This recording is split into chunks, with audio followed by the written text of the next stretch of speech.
Hello everyone, welcome back on my YouTube channel. So students, आज की जो video है उसमें आपके सभी जो डाउट्स हैं वो क्लियर होने वाले हैं। ठीक है, आपके इतने ज़्यादा डाउट्स आ रहे हैं कि मैम फॉर्म कब आएंगे, हमारा एग्ज़ाम कब होगा, सिलेबस जो है वो कौन सा करना है, ओल्ड एनसीईआरटी पढ़नी है या न्यू एनसीईआरटी पढ़नी है, या जो चैप्टर डिलीट हो चुके हैं उनको पढ़ें या ना पढ़ें, या जो है जो पेपर है मतलब कि कैसे उसको प्रैक्टिस करें, पुराने जो पेपर हैं उनको पढ़ाई करें अच्छे से, या फिर जो उनमें डिलीटेड पोर्शन है वो क्वेश्चंस ना करें। ये जितने भी आपके डाउट्स हैं इस वीडियो में क्लियर होने वाले हैं। ठीक है, सबसे पहले हम फॉर्म की और एग्ज़ाम की बात करते हैं। तो जो आपका फॉर्म है वो किस लिए डिले हो रहा है, क्या उसके कारण हैं, वो मैं आपको बता देती हूँ। इस पे मैंने ऑलरेडी एक वीडियो अपलोड की थी थोड़े दिनों पहले, बट फिर भी स्टूडेंट्स के अभी डाउट आ रहे हैं मेरे पास। तो एक मेन रीज़न जो है वो ये है कि पहले जो है यूनिवर्सिटी जो एग्ज़ाम्स होते हैं बीएससी नर्सिंग के, एंट्रेंस एग्ज़ाम्स नहीं कह रही हूँ मैं, जो कोर्स होता है बीएससी नर्सिंग 4 ईयर का, जिसमें first year, second year, third year और फोर्थ ईयर के एग्ज़ाम जो हैं वो चल रहे हैं। जैसे कि अभी हमारे एग्ज़ाम रिसेंटली कंप्लीट हुए थे और उसके बाद जो है थर्ड ईयर वाले एग्ज़ाम जो थे कंप्लीट हुए हैं अभी। ठीक है, अब जो है 27 से, इसी मंथ के 27 या 28 से जो फर्स्ट ईयर जो है मतलब कि जो सेकेंड सेमेस्टर में स्टूडेंट्स हैं उनके क्या है एग्ज़ाम होने वाले हैं। तो मेन रीज़न एक तो मैंने बता दिया कि इनके एग्ज़ाम चल रहे हैं, तो आपका जो बैच है वो जल्दी कैसे आ सकता है आप सोचो, क्योंकि ऑलरेडी अभी जो है एक मतलब कॉलेज में 5 बैचेस चल रहे हैं। मतलब फर्स्ट ईयर वाले स्टूडेंट्स जो हैं उसके अंदर जो है फर्स्ट सेमेस्टर वाले स्टूडेंट्स भी हैं, सेकंड सेमेस्टर वाले भी स्टूडेंट्स हैं। अभी जो फर्स्ट सेमेस्टर वाले स्टूडेंट्स हैं उनके एग्ज़ाम जो है सेकंड सेमेस्टर के होने बाकी हैं। मतलब वो है तो सेकंड सेमेस्टर में, पर उनके अभी जो एग्ज़ाम है वो हुए नहीं है। ठीक है, और एक जो न्यू बैच है अभी उसका जो है वो अभी ज्वाइन हुआ था, आपको पता है, क्योंकि इस बार जो काउंसलिंग है वो बहुत ज़्यादा लंबी चली थी। तो सेकेंड मोस्ट रीज़न तो यही हो गया कि इनके एग्ज़ाम जब तक नहीं हो जाते हैं, जब तक कोई अदर जो आपका जो बैच है वो जल्दी से स्टार्ट नहीं हो पाएगा, जिसकी वजह से जो एग्ज़ाम है वो भी डिले होंगे और फॉर्म भी जो है वो डिले हो रहा है। ठीक है, दूसरा है इनकी जो एग्ज़ाम है 27 से है, मतलब जून महीना जो है कम्प्लीटली या तो चला जाएगा, या तो एप्लीकेशन फॉर्म आ जाएंगे, या फिर एप्लीकेशन फॉर्म जो है वो नेक्स्ट मंथ में आपको देखने को मिलेंगे। ठीक है, तो ये जो है डाउट जो आपका था, मोस्ट इम्पॉर्टेंट जो आपका डाउट था वो ही इस वीडियो में मैं आपको बता रही हूँ। ठीक है, तो फर्स्ट रीज़न तो ये हो गया। एग्ज़ाम की अगर हम बात करें तो एग्ज़ाम जो होता है वो विद इन द 1 मंथ हो जाता है आफ्टर द जो भी आपका फॉर्म आते हैं उसके बाद। मतलब जैसे आपका फॉर्म आ जाएगा उसके 1 महीने बाद लगभग अप्रॉक्सीमेटली ये जो टाइम है उसमें क्या होता है आपके जो एग्ज़ाम के जो भी मतलब कि एग्ज़ाम की जो डेट है वो आ जाती है। मतलब एग्ज़ाम जब भी होने हैं वो पता चल जाता है। समझ गए इतना आप? फॉर्म के बारे में बता दिया, एग्ज़ाम के बारे में बता दिया। तो एग्ज़ाम जो है मे बी जुलाई एंड या अगस्त में जाएंगे। ठीक है, उसके बाद आपका मेन ये डाउट आता है कि मैम जो सिलेबस है वो हम क्या पढ़ें और क्या ना पढ़ें। तो मोस्ट जो है आपको इतना तो पता होगा कि 12th क्लास का सिलेबस होता है।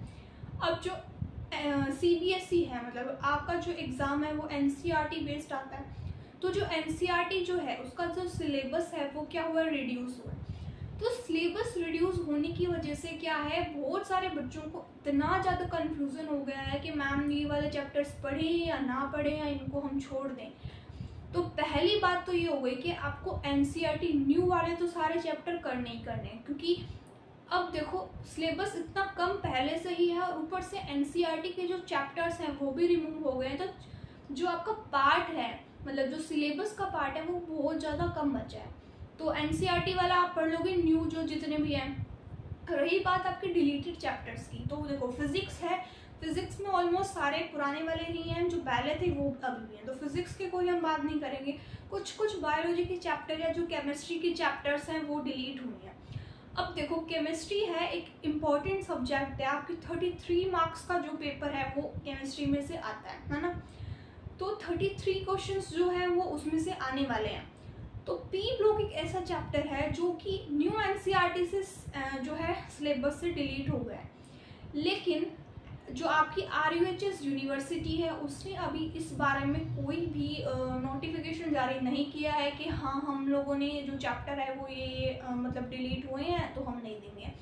उन्होंने ऐसा कुछ बताया नहीं है, क्योंकि ये जो है नीट वाले बच्चों के लिए है मेनली, जो मैंने आपको 10 बार बताई होगी बात, ठीक है, लेकिन फिर भी मतलब कि मोस्टली स्टूडेंट को कन्फ्यूज़न ही रहता है। तो मैं आपको बता दूं NCERT जो है पूरा पढ़ लो आप, जो चैप्टर डिलीट हो चुके हैं उनको भी एक बार तो पढ़ ही लो, ऊपर से अगर कोई क्वेश्चन आ जाता है तो आपको वो आना चाहिए, क्योंकि जो चैप्टर्स डिलीट हुए हैं वो इतने ज़्यादा हार्ड भी नहीं है। बस जो बायोलॉजी के चैप्टर्स हैं वो इतने हार्ड तो है नहीं, जो केमिस्ट्री के हैं कुछ कुछ जैसे पी ब्लॉक है वो एक इम्पोर्टेंट चैप्टर है और वेटेज भी उसका ज़्यादा है, और वो क्या है डिलीट हो गया है। तो उसको थोड़ा आप देख लेना कि जो पीरियड है ग्रुप्स है उस पर क्या क्या जो है रहता है, मतलब कि इलेक्ट्रोनेगेटिविटी या जो भी आप वहाँ पे पढ़ते हो, आयनाइजेशन थेरेपी, या जो ट्रेंड होता है कि मेटेलिक करेक्टर क्या होता है, एटसेट्रा एटसेट्रा, ये सब जो है आप थोड़ा थोड़ा देख लेना। बाकी मैं ये नहीं कह रही कि आपको वो पूरा अच्छे से चैप्टर पढ़ना है, ठीक है।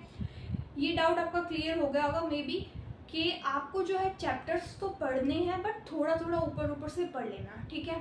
बाद में ये ना रहे कि आपको जो क्वेश्चन आता था और मतलब पढ़ा नहीं हुआ इसलिए आप कर नहीं पाए, क्योंकि ज़्यादा चैप्टर्स हैं ही नहीं। तो इस मंथ में भी आप कर सकते हो, ऐसे मान लो कि आपको जो डिलीटेड चैप्टर है वो साथ साथ में पढ़ते रहो, 1 घंटा रोज निकालो और पढ़ लो, इतने ज़्यादा चैप्टर्स भी नहीं, तो आपकी वो क्या है कवर हो जाएगा, ठीक है।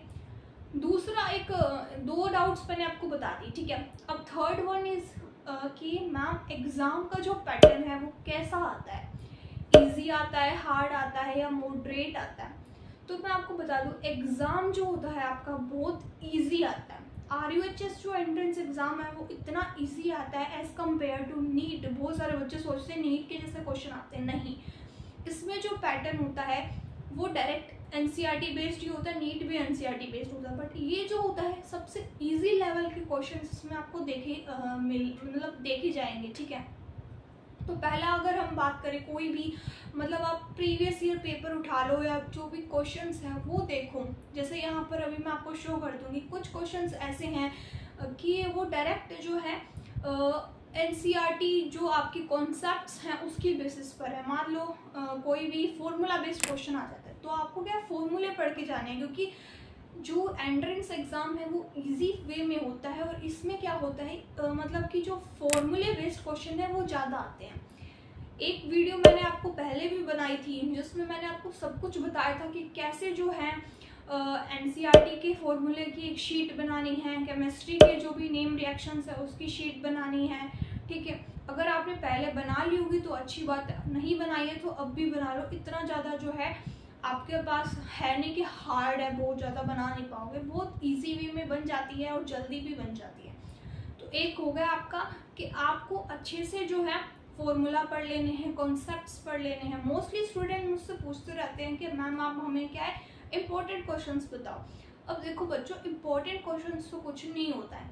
इम्पोर्टेंट क्वेश्चन का मतलब क्या होगा कि इम्पोर्टेंट क्वेश्चन आपको कोई कैसे बता सकता है, मतलब आपको सिर्फ NCERT वे की प्रैक्टिस कोई करवा सकता है, लेकिन ऐसे थोड़ी ना कि यही क्वेश्चन मैंने बता दिए और यही एग्जाम में आने वाले हैं। आपको इम्पोर्टेंट चैप्टर्स पूछते हो, इम्पोर्टेंट चैप्टर आप देखो 34 क्वेश्चन आते हैं बायोलॉजी के।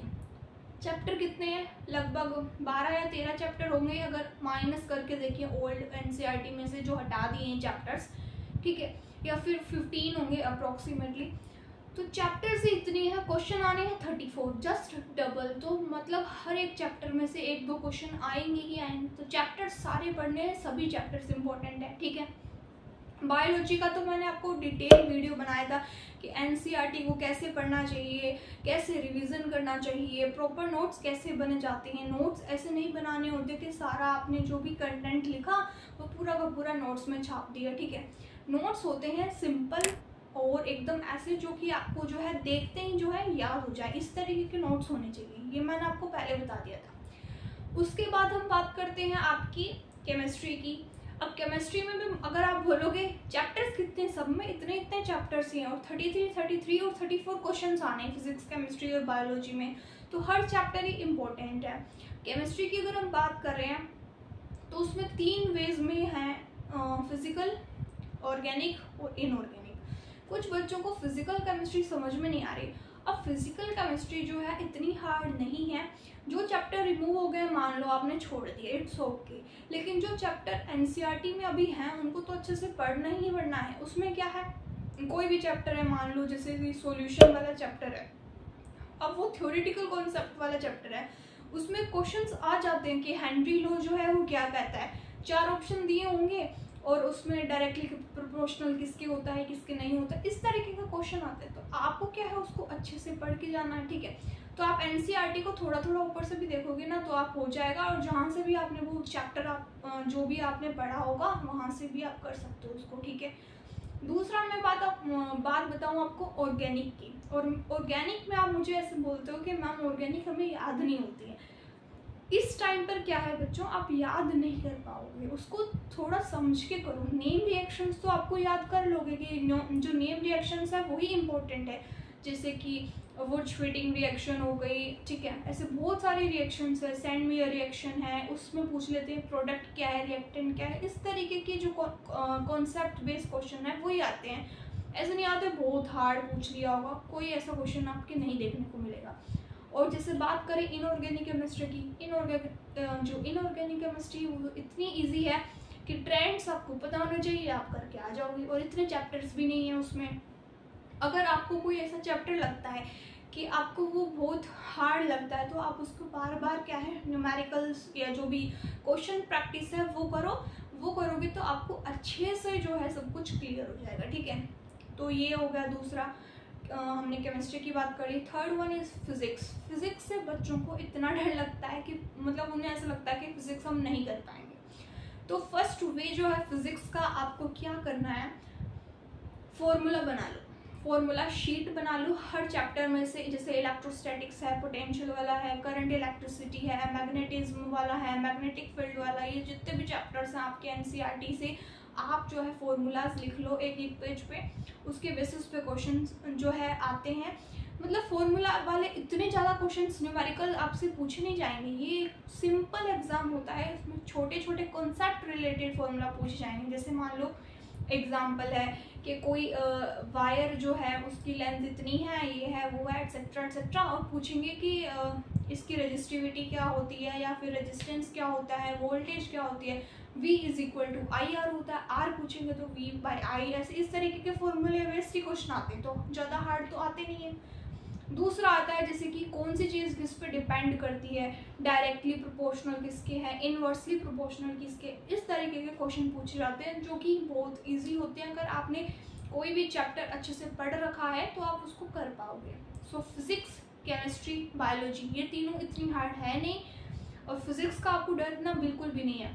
मैंने मेरी वीडियोस में बहुत बार बताया कि फिजिक्स को कैसे पढ़ना है। फिजिक्स की एनसीईआरटी जो है उसको पूरा नहीं पढ़ना है, उसके लास्ट जो हर चैप्टर के लास्ट में एक होता है पॉइंट्स टू पॉन्डर, जो भी आपको मैं साइड में शो कर रही हूँ, पॉइंट्स टू पॉन्डर होता है, साथ ही में उसकी जो समरी होती है वो पढ़ लो आप, ठीक है। आपका चैप्टर जिसने अगर बिल्कुल भी नहीं पढ़ा है तो कुछ तो पढ़ा ही होगा ना 12th में, तो उसको भी पढ़ोगे ना तो आपको याद आ जाएगा कि आपने किस तरीके से जो है पढ़े थे।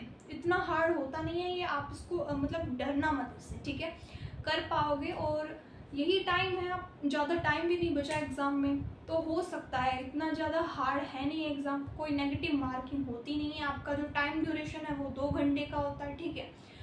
तो एग्ज़ाम की जो प्रिपरेशन है जिसने कर रखी है उसके लिए भी अच्छी बात है, जिसने नहीं कर रखी है वो अपनी प्रिपरेशन जो है, अगर उनकी वीक है प्रिपरेशन तो उसको अच्छे से करो।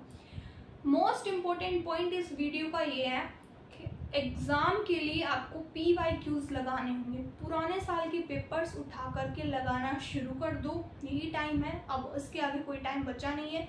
लास्ट 5 ईयर के जो चैप्टर्स जो भी PYQs हैं वो आप लगा लो, बहुत है, मोर देन इनफ है। क्योंकि लास्ट टाइम पे, हमारे टाइम पे 11th और 12th दोनों का सिलेबस आता था, और आपके टाइम पे सिर्फ और सिर्फ 12th का आ रहा है। कितना इजी है, उसमें भी आधा जो चैप्टर्स हैं वो तो डिलीट हो गए हैं एनसीईआरटी से। सो कितना इजी हो गया है ना काम। तो ये आप काम करना शुरू कर दो, अब टाइम बिल्कुल कम बचा है। और आपको टाइम को यूटिलाइज करना है, स्मार्ट वर्क करना है आपको। हार्ड वर्क तो करते ही हो, बट हार्ड वर्क के साथ स्मार्ट वर्क भी होना चाहिए, तभी आपकी जो परफॉर्मेंस है वो एनहेंस होगी, ठीक है। सो अगर आपका कोई भी डाउट हो, कोई भी ऐसा आपको लग रहा हो, जैसे मैंने कुछ क्वेश्चंस प्रैक्टिस की वीडियो बनाई, बच्चे क्वेश्चन प्रैक्टिस करने आते नहीं हैं और फिर मेरे को बोलते हैं मैम हर चैप्टर्स की मेरे को मतलब कि क्वेश्चंस प्रोवाइड करो। So it is not possible students. अगर आप क्वेश्चंस प्रैक्टिस करोगे तो मैं वीडियो अपलोड करूँगी, अगर आप नहीं करते हो तो मुझे भी ऐसा लगता है स्टूडेंट्स करते ही नहीं है, so why I upload the video, okay. So यही मेन रीज़न है। आप अपनी प्रिपरेशन स्टार्ट करो, मैं आपकी हेल्प ज़रूर करूँगी। अगर आपको कोई भी हेल्प चाहिए तो आप मुझे टेलीग्राम पे मैसेज कर सकते हो, ठीक है। यहाँ पर मेरा जो टेलीग्राम का जो भी लिंक है वो शो हो जाएगा, ठीक है। So wish you all the best for your exam. अच्छे से मेहनत करो और बहुत अच्छे से एग्ज़ाम देकर आना, ठीक है। सारी स्ट्रेटजीज़ को अच्छे से फॉलो करो। जिसने मेरी पुरानी वीडियोस नहीं देखी हैं, जो कि मैंने बनाई थी डिटेल्ड वीडियो कि फिज़िक्स कैसे करनी है, केमिस्ट्री कैसे करनी है, बायोलॉजी कैसे करनी है, वो भी आप देख सकते हो, ठीक है। उसकी लिंक अभी डिस्क्रिप्शन में मिल जाएगी। So thank you so much, like, subscribe and share.